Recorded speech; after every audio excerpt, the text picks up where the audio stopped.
Alright, magandang araw po sa inyong lahat mga kababayan. Batang Maynila Toys, ngayon po ay January 1, unang araw ng 2024. Ang panalangin lang po ng Batang Maynila Toys ay naway magkaroon po tayo lahat ng mas marami pang blessings. At syempre, mas importante, tayo po nawa ay maging blessing sa iba. Alright, so ngayon diretso na tayo dito sa pag-usapan natin kasi matatapos na. Etong Eat Bulaga mga kababayan, 2:80 na po ng tanghali. At kagaya ng ginagawa natin nung nakaraang taon pa, tinitingnan natin kung sino ba ang mas pinapanood ng mga Pilipino pagdating po ng katanghalian. Pag-usapan lang natin yung Eat Bulaga kasi mga kababayan, ito po ang pinakasikat na noontime show ngayon sa buong Pilipinas. Ito pong Eat Bulaga. Kasi meron pong Eat Bulaga sa TV5, yung po yung original, at ito namang Eat Bulaga ay pinopromote doon sa kabila sa GMA7. Pinopromote po nila itong Eat Bulaga ng TV5 ng TVJ. Kaya nga nagpasalamat itong si Joey De Leon dahil pinopromote ng GMA itong Eat Bulaga ng TV5. So yun po yung nangyayari ngayon. So ngayon ito, tingnan natin mga kababayan ang live concurrent viewers dito po sa Eat Bulaga ngayon pong araw, unang araw ng 2024, unang araw ng bagong taon. Ito, ang nanonood dito sa EAT Livestream TVJ on TV5 Philippines, ang nanonood po ngayon ay 37,000.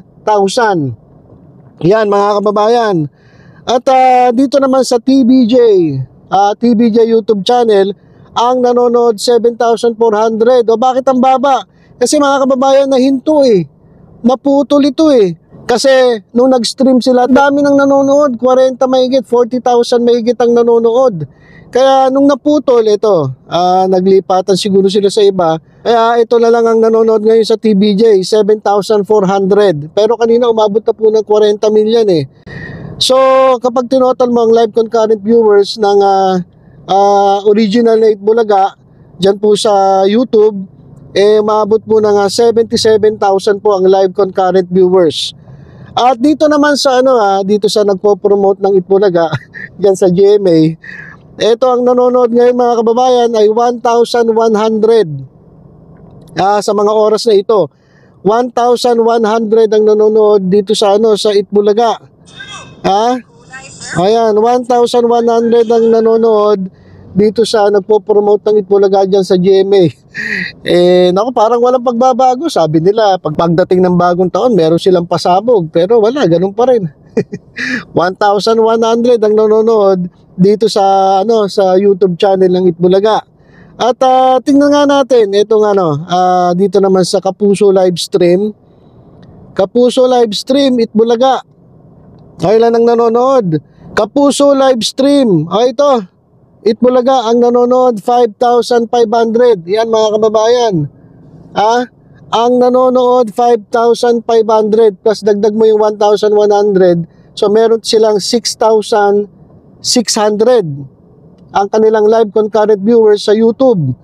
Pero sa Eat Bulaga, dito sa TVJ on TV5, ito na, from 7,900 naging 8,400 kasi nga naputol 40 na mahigit yung yung nanonood kanina Ewan ko ano nangyari. Ang nanonood sa kanila ngayon ay ay 8,400. At ang dito sa TV5 ay 35,000. So pag tinotal mo itong 35,000 plus itong 8,400, ito na lang bilangin natin, wag na natin bilangin yung kanina. Baka sabihin naman nila, bibilangin mo yun tapos na yun. Pero kanina 40 mil na mga kababayan ang nanonood Ito, sige, pagbigyan natin 35,000 plus 8,400, so that is 43,400. Kumpara mo naman doon sa 6,600. Diba? So sobrang laki pa rin ng lamang ng live concurrent viewers dito po sa YouTube pagdating po dito sa Eat Bulaga. So ngayon tingnan natin sa Facebook. Ngayon silip nga tayo sa Facebook mga kababayan. Okay, so tingnan natin ang TV5. Okay, TV5, naka-live po sila. Ayan, is live now. Nanonood 2,700. Ayan po yung sa TV5. Tingnan natin yung sa TVJ. Sa TVJ ang nanonood ngayon. Yan mga kababayan, 2,800. Alright, 2,800 plus yung kanina sa TV5. Ilan yun? Nakalimutan ko na.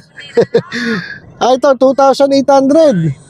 So, 2,800 plus 2,500. So, 5,300 sa Facebook.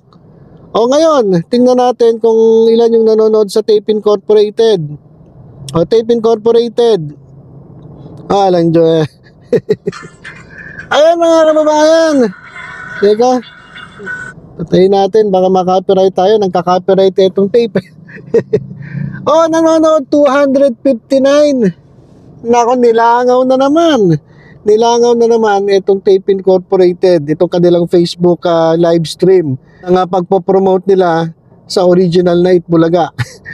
259. Marami-rami na rin 320,000 followers na ang tape, pero ang nanonood sa kanila 259.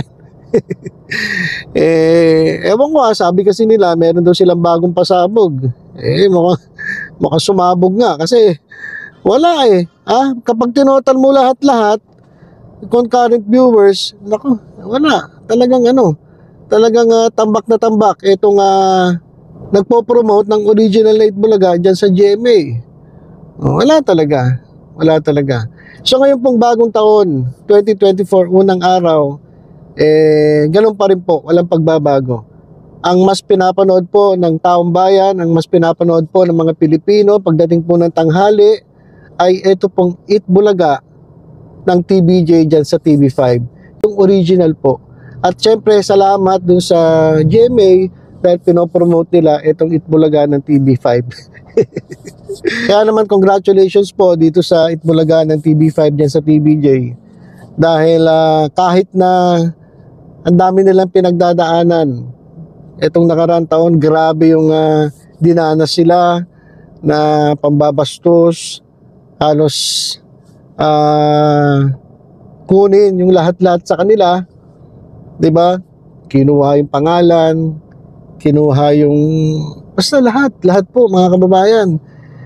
Salamat pa rin sa Diyos at patuloy pa rin namamayagpag itong original Night Bulaga. Sabi nga nila iba ang legit, 'di ba?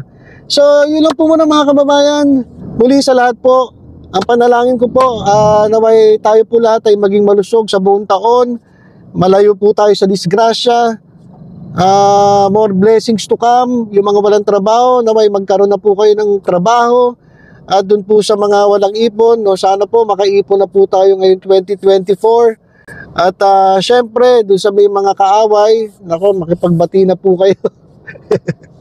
At syempre, dito sa ating community, sa Batang Maynila Toits Community, sa YouTube, sa Facebook, nawa po ay dumami pa tayo ng marami para naman nasama-sama po tayong batikusin yung mga mali at sama-sama po nating palakpakan ang mga nasa tama. Kaya yun lamang po mga kababayan, ingat po kayo palagi sa lahat po ng gagawin natin. Huwag po natin kalilimutang tumawag sa Diyos. At syempre magpasalamat sa lahat ng binibigay niya sa atin. Alright, so yun lamang po. Ingat po tayong lahat. God bless.